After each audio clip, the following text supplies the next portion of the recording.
I'm gonna say no. I look at a lot of these teams, man. They some draft picks, right?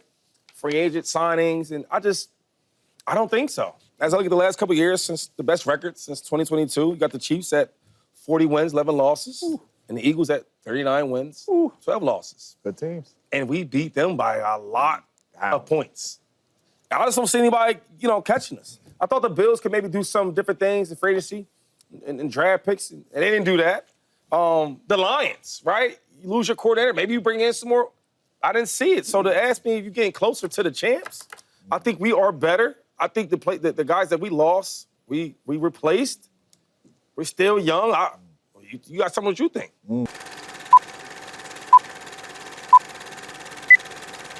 Hey, what do you hear? What do you say? Thanks for joining me today, guys.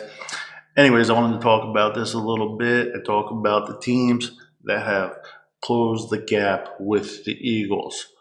Which teams did, which teams failed to do that so far in the offseason. Let's get into it. I mean, we were so good, I felt like we didn't need to draft anybody. And we got a hell of a player. What? Being honest. Have you seen how many defensive starters you've lost? You had to go all defense, which is how we did. I'll just tell you this, man, and I hear you.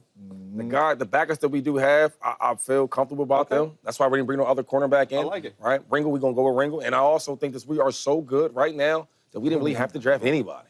Well, we'll see when the game comes. The people that they drafted, the Eagles hit on. Earn the right to talk like that. We the champs. But before you go to if you just look at not even us being the champs, not even bragging about the champion stuff we got. I'm not worried about that. But if you look at this the rosters though, you telling me if we didn't go out there and just draft some players and all that, we still want to have a top 3 roster in the league? Gotta love Shady, but he's very optimistic. But we did lose several players on defense, but we didn't lose superstar players on defense. We still have Jalen Carter coming back. We still have those young cornerbacks. We're still good. Yes, we lost Darius Slay, Milton Williams, Josh Sweat, to name a few. And Darius Slay, I felt like he had a good year last year, but he kept getting banged up in and out of games. And he's old. He's definitely another year older. You don't know if he's going to hold up. So, yeah, we did lose him. But I think we're going to be okay at cornerback. And then, the biggest loss to me is not even Milton Williams. I feel like Jordan Davis, for example, is going to be the guy. So I think Jordan Davis will show up next year. He's going to come in shape, and I believe he's still an ascending player. I don't think we've seen the best out of Jordan Davis yet. I think he's one of those guys that take a little bit to come into his own. And then, we got Ajomo still at defensive tackle, and you got Ty Robinson, who was our 4th round pick, and I believe that guy's going to be a stud. I believe he's a steal in the draft, and I love that pick in the 4th round. So I think defensive tackle is good. What I was concerned about, for me personally, was the edge rusher. I like Nolan Smith, and I really like what Jalix Hunt both brought to the table. But I am a little bit worried about Nolan Smith with injuries. And Jalix Hunt, it was just such a small sample size. I see the potential for these guys both to be really good players. But I'm a little bit nervous about that position. But we did get Campbell, and we signed Aziz from New York Giants, so we should be good. And hopefully Bryce Huff can find his game. If Bryce Huff could find a way to contribute in this defense, I think Eagles are going to be fine. But we'll see what happens, guys. We'll see what happens. I still think, I don't know if this defense will be number 1 next year, but I think it's going to be top 5, top 10. I mean, they still have all their young studs coming back. They lost some of their older players. Milton Williams is a good player, but he's not like Jalen Carter. I mean, he played next to Jalen Carter. That's one of the reasons he looked so good.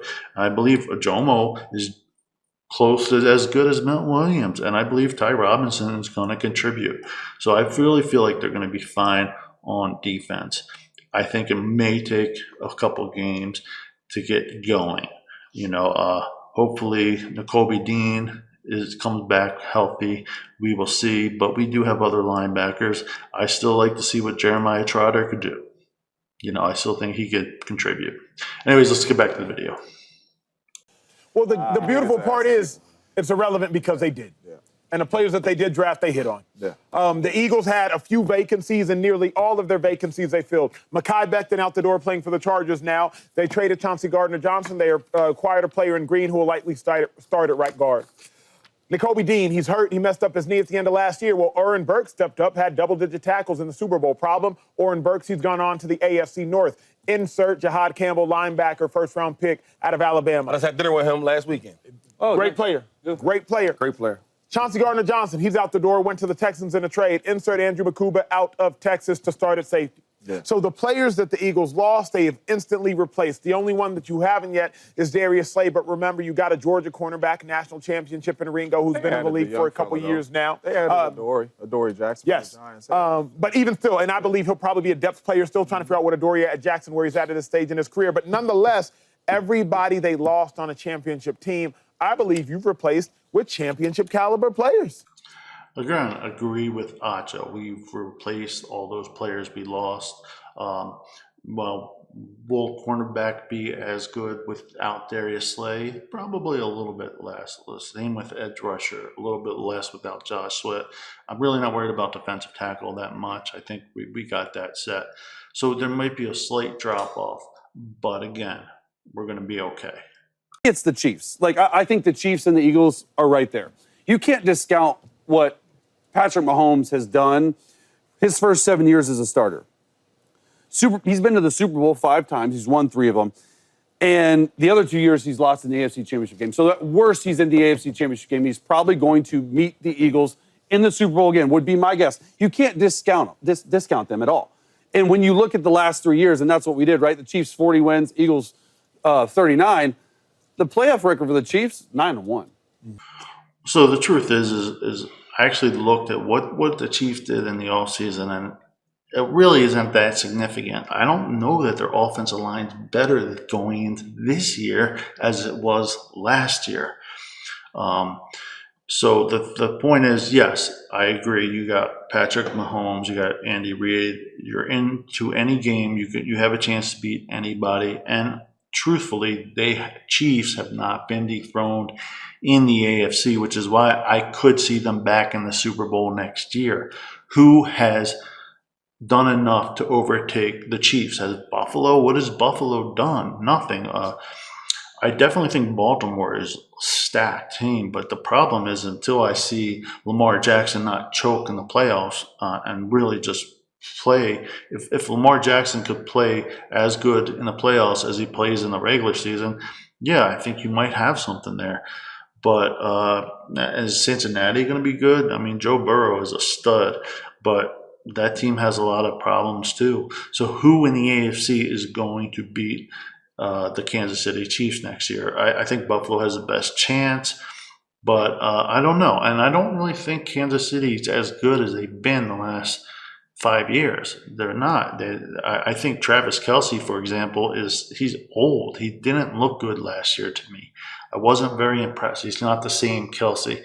So I still think that gap against the Eagles is still not closed. Of course, anything could happen in a game, but I still feel like, just on paper when I look at it, that the Eagles are still significantly better than the Chiefs. They're great.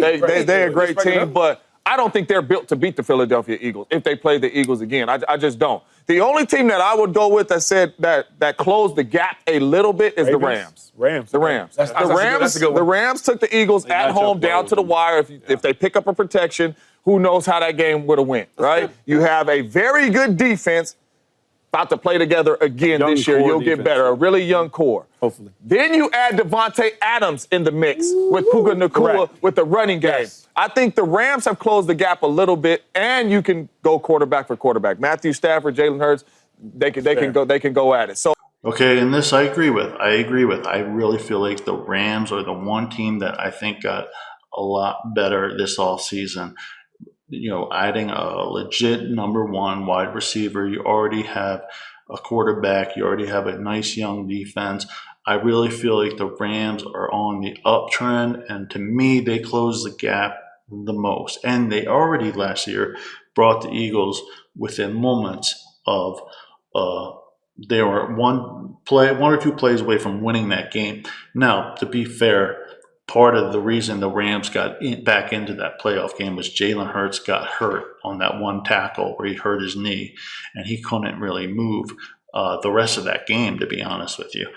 And because if you looked at it, Eagles were up, 2 touchdowns at that point? I can't remember the score, but we had Saquon Barkley's second long touchdown run on the snow play, on that play we keep watching. But that play, and they were up 28 to something. I can't remember off the top of my head. But the bottom line is, the game wasn't super close until Jalen Hurts really got hurt, and I think it gave the Rams a chance to get back into the game. But the bottom line is, the Rams are a good team. They got the coach, they got the quarterback, they got receivers, they got young defensive studs. My biggest issue with the Rams is I feel like I'm not 100% in on the running back, on the running game. I really feel like they could upgrade that position a little bit, or add a change of pace back to get some speed. And they're going to have to also be able to stop the Eagles' run game going into next year. But I definitely agree that the Rams are the team that have closed the gap the most. And I'm still going to say I do think Washington has a little bit, but Washington's problem still defensively. But I think Washington's offense got better, and that's a scary thing because Jaden Daniels is a really good young quarterback, and he's got that clutch team. But I really feel like the Rams are the team to watch out for next year in the NFC. Anyways, guys, that's all I got for today. Tell me what you think. Who's closed the gap the most? Who do you got coming out of the NFC next year? Let me know down below, and I'll talk to you later.